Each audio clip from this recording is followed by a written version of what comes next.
అక్కలకు చెల్లెలకు అన్నలకు తమ్ములకు ప్రతి ఒక్కరు కూడా హృదయపూర్వక ధన్యవాదాలు తెలియజేస్తా ఉన్నాం.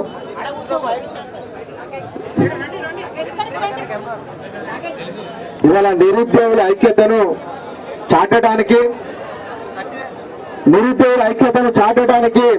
వివిధ జిల్లాలకు వెళ్ళి స్వచ్ఛందంగా ఎవరు కూడా ఏ ఆర్గనైజేషన్ ఏ స్వచ్ఛంద సంస్థలు కానీ ఏ పొలిటికల్ పార్టీలు కానీ ఎవరు ఆర్గనైజ్ చేయకుండా కూడా స్వచ్ఛందంగా కూడా ఈ ప్రభుత్వానికి అధికారానికి దూరమైంది 1.8% మాత్రమే.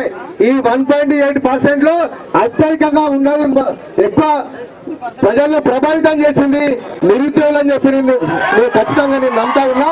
నిరుద్యోగుల వల్లనే ఇవాళ మా ప్రభుత్వం దూరమైంది. ఎందుకంటే కాంగ్రెస్ పార్టీ నాయకులు ప్రతి మీటింగ్ లో ఎక్కడికి వెళ్ళినా కూడా కాంగ్రెస్ పార్టీ అధికారంలోకి వస్తే బిస్వాల్ కమిటీని మేము అమలు చేస్తాం, దాదాపు 2 లక్షల పైన చాలా ఉద్యోగాలు ఖాళీ ఉన్నాయని చెప్పి ఈనాడు ముఖ్యమంత్రి అయిన రేవంత్ రెడ్డి గారు అనేక సభల్లో మాట్లాడి చాలా మందికి హామీ ఇవ్వడం జరిగింది. వారిచ్చిన హామీని నమ్మి కాంగ్రెస్ పార్టీకి అధికారం ఇచ్చారు. వచ్చినాక వెంటనే జాబ్ క్యాలెండర్ ఇస్తామని చెప్పారు. టీఆర్ఎస్ పార్టీ జాబ్ క్యాలెండర్ ఇవ్వలేదు. మేము వచ్చినాక ఢిల్లీలో కేంద్రంలో యూపీపీఎస్ అయితే ఏ విధంగా అయితే జాబ్ క్యాలెండర్ ఉంటుందో రాష్ట్రంలో మీ అధికారంలోకి వచ్చిన తర్వాత జాబ్ క్యాలెండర్ ఇస్తామని చెప్పి రేవంత్ రెడ్డి గారు చెప్పారు. జాబ్ క్యాలెండర్ ఇప్పించే బాధ్యత లేదని చెప్పి ఆనాడు ప్రొఫెసర్ కోదండ రామ్ గారు చెప్పారు. చాలా మంది నాయకులు, ప్రొఫెసర్లు, మేధావులు, విద్యావంతులు వచ్చి ప్రజలకు విద్యార్థులకు అందరికీ హామీ ఇస్తే మీరందరూ కూడా కాంగ్రెస్ పార్టీకి అవకాశం ఇవ్వడం జరిగింది. ఇవాళ అవకాశం ఇచ్చి 6 ఏళ్ళైనా కూడా కనీసం జాబ్ల గురించి మాట్లాడుతున్నారా? ఆనాడు కేసీఆర్ గారు ముఖ్యమంత్రి ఉన్నప్పుడు అప్పుడు ఇచ్చిన నోటిఫికేషన్లు కొన్ని పోస్టులు రిజల్ట్ పెండింగ్ ఉంటే ఆ రిజల్ట్ ఇచ్చి ఆ పత్రాలు చేతిలో పెట్టి ఈ 30,000 ఉద్యోగాలకు మేము అచ్చుడుదని ఇచ్చామని చెప్పిన రేవంత్ రెడ్డి గారు ఇప్పటి వరకు కూడా ఒక నోటిఫికేషన్ ఇవ్వాలంటే నిరుద్యోగులకు రేవంత్ రెడ్డి గారికి ప్రేమ ఉందా లేదా అన్న విషయాన్ని మీరంతా ఇప్పటికైనా దయచేసి మీరు అర్థం చేసుకుంటే బాగుంటుందని చెప్పి ఈ సందర్భంగా కోరుతా ఉన్నా. ఖచ్చితంగా మీ పోరాటంలో న్యాయం ఉన్నది. ఆనాడు రేవంత్ రెడ్డి గారు చాలా మీటింగ్ లో మాట్లాడారు. ఇవాళ ఉద్యోగాలు లేక చాలా మంది పెళ్లిళ్ళు చేసుకుంటారని చెప్పి మాట్లాడారు. రేవంత్ రెడ్డి గారికి 6 ఏళ్ళే కాంగ్రెస్ ప్రభుత్వం వచ్చి మరి మా వాళ్ళు ఎవరు పెళ్లిళ్ళు చేసుకోవద్దా? ఈ విషయంలో రేవంత్ రెడ్డి గారు గుర్తుకొస్తలేదా? కాబట్టి ఇప్పటికైనా ప్రభుత్వం మేల్కొని ఇవాళ నిరుద్యోగుల ఆకాంక్షల మేర మీరు ప్రభుత్వాన్ని ఏర్పాటు చేశారు కాబట్టి ఖచ్చితంగా ఉద్యోగ నోటిఫికేషన్లు ఇవ్వాలి. గురు పని విషయంలో బట్టి విక్రమార్క గారు ఆ రోజు శాసనసభలో మాట్లాడారు. చాలా మంది రాష్ట్రంలో గురు పని నోటిఫికేషన్ రాక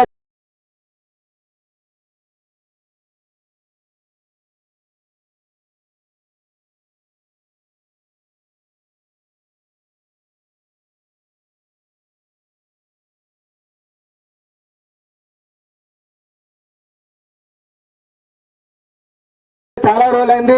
ఇచ్చిన పోస్టులు కూడా కనీసం 1 స్టాండర్డ్ వాళ్ళకి అవకాశం ఇవాళ పీఈటీ పోస్టులు ఖాళీలని చెప్పి మాట్లాడిన రేవంత్ రెడ్డి గారు ఇవాళ పీఈటీల గురించి ఎందుకు మాట్లాడతలేరు? కనీసం ఒక్కరోజు కూడా దాని గురించి ఇవాళ రివ్యూ మీటింగ్ పెట్టట్లేదంటే ఈ ప్రభుత్వానికి కాలయాపన చేసే ఆలోచన ఉన్న విషయాన్ని దయచేసి మీరంతా ఇప్పటికైనా గ్రహించి ఇవాళ స్వచ్ఛందంగా ఇక్కడికి వచ్చినందుకు మీ అందరికీ ప్రత్యేకంగా ధన్యవాదాలు తెలియజేస్తూ ఉన్నా. మీకు ఎప్పటికీ గతంలో ఎవరు మీకు హామీలు ఇచ్చారో ఇవాళ ఎట్లా మోసం చేశారో మీ అందరూ తెలుసు. కాబట్టి ప్రజాస్వామ్యబద్ధంగా మీరు చేసే ఏ కార్యక్రమాన్ని కూడా బీఆర్ఎస్ పార్టీ మీకు మద్దతు ఉంటుంది. మీకోసం మీ వెనంటి ఉండి పోరాటం చేస్తామని చెప్పి రేపు విశాల్ కమిటీ ఇవాళ కమిటీ రిపోర్ట్ ఇవాళ రేపు ప్రత్యేకంగా ధన్యవాదాలు తెలియజేస్తూ ఉన్నా. మీకు ఎప్పటికీ గతంలో ఎవరు మీకు హామీలు ఇచ్చారో ఇవాళ ఎట్లా మోసం చేశారో మీ అందరూ తెలుసు. కాబట్టి ప్రజాస్వామ్యబద్ధంగా మీరు చేసే ఏ కార్యక్రమాన్ని కూడా బీఆర్ఎస్ పార్టీ మీకు మద్దతు ఉంటుంది. మీకోసం మీ వెనంటి ఉండి పోరాటం చేస్తామని చెప్పి రేపు విశాల్ కమిటీ ఇవాళ కమిటీ రిపోర్ట్ ఇవాళ రేవంత్ రెడ్డి దొరకలేదా? ఎక్కడ దుమ్ము పట్టి ఉన్నదా? సెక్రటరీలో దొరకట్లేదా? కాబట్టి ఇవన్నీ అనేకమైన అంశాల మీద మనం ప్రభుత్వాన్ని నిలదీసడానికి ప్రతి ఒక్కరు కూడా ధైర్యంగా పోరాటం చేయాలి. పోరాడితే పోయేది ఏం లేదు, బానిస సంఖ్యలు తప్ప ఎవరు భయపడతారని చెప్పిన రేవంత్ రెడ్డి గారు కూడా ఇవాళ మనం అదే విధంగా ఆయన మాటలను గుర్తు చేస్తూ మనం పోరాటం చేసడానికి సిద్ధంగా ఉండాలని చెప్పి ఈ సందర్భంగా మీ అందరూ విజ్ఞప్తూ సెలవు చేసుకుంటున్నా. జై తెలంగాణ, నిరుద్యోగుల ఐక్యత. థ్యాంక్ యూ అన్న. ఇప్పుడు డిఎస్సి గురుకులకు సంబంధించిన అభ్యర్థి నల్గొండ నుంచి వచ్చింది బాలకోడి. ఒకసారి వాళ్ళ డిఎస్సి గురుకులకు సంబంధించిన సమస్యలు ఉందో అవి కూడా తమకు చెప్పుకుందామని వచ్చారు. కాబట్టి దయచేసి సంక్షిప్తంగా సమస్యలు ఏది డిమాండ్ చెప్పండి అంతే.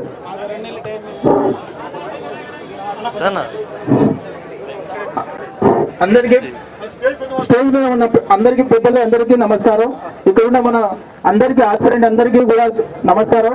ఇదేంటంటే డిఎస్సి ఏంటంటే మన టెట్ ఎగ్జామ్ పెట్టిన తర్వాత కూడా నార్మల్ ఎగ్జామ్ చేసి కూడా రిజల్ట్ ఇవ్వాలి. అదే పాటు మనకి డిఎస్సి టెట్ ఇచ్చిన తర్వాత మన డిఎస్సి కూడా టైం లేకుండానే మన వాళ్ళు ముందే డేట్ ప్రకటించారు. ఆ డేట్ లో మనం కనీసం ఒక 4 రోజులు రాలే, మనం ప్రిపేర్ అవ్వడానికి కూడా టైం లేదు. అందుకే మనం ఏమడుగుతున్నామంటే డిఎస్సి వాళ్ళు మనకి టెట్